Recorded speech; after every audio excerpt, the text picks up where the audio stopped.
O Museu Judaico de São Paulo realizou na Galeria da Hebraica a exposição Brasileiros em Israel, com obras de diversos artistas.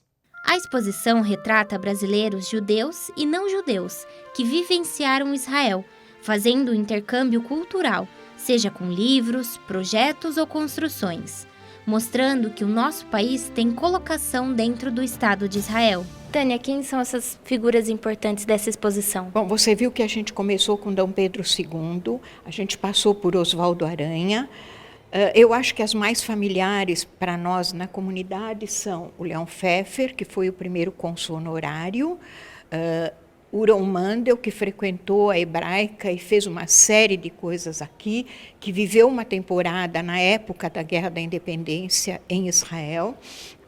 Tem uma curiosidade do Fischel Chereznia, porque o passaporte dele, quando ele saiu do Brasil, chegou a Israel, ainda era então Palestina. Então, o carimbo que ele tem é esse. Quando ele sai, ele passou exatamente, ele foi uma das pessoas que estava lá na rua, em Tel Aviv, no dia da independência de Israel.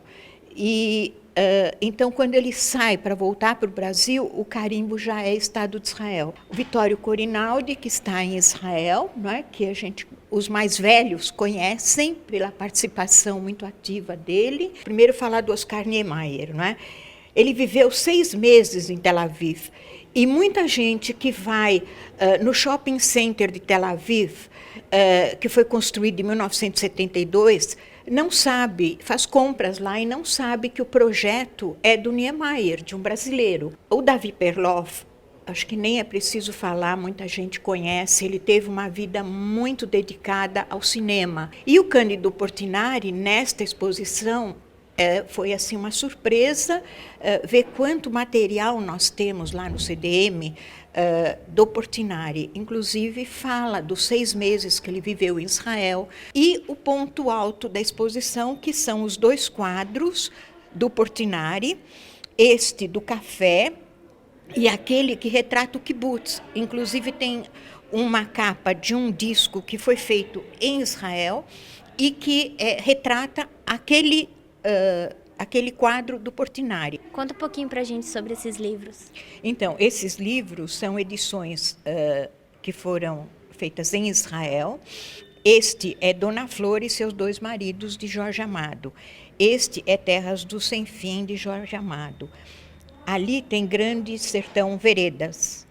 Depois tem Teresa Batista, Cansada de Guerra. Eu gostaria muito de agradecer primeiro, a federação que encampou o projeto, é uma parceira, depois a Hebraica, onde nós estamos agora, ao Instituto Samuel Klein, a pessoa que nos permitiu trazer os 2 quadros do Portinari, que eu falei antes, e ao Boris Ber, da Azteca Seguros, que também foi um patrocinador. Conta um pouquinho de como surgiu a ideia dessa exposição.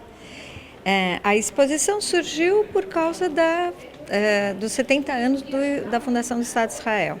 Mas ela se ampliou ainda mais com a pesquisa que a gente fez no Centro de Memória e no Museu Judaico, com um acervo de brasileiros e de várias áreas que podem, continuam a contribuir com o Estado de Israel.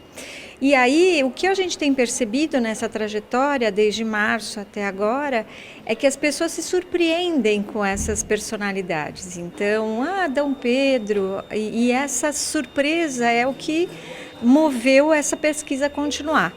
Quando depois de passar pelas 5 bibliotecas públicas, a gente atingiu mais ou menos umas 300 a 400 crianças da rede pública, a gente veio para a Hebraica.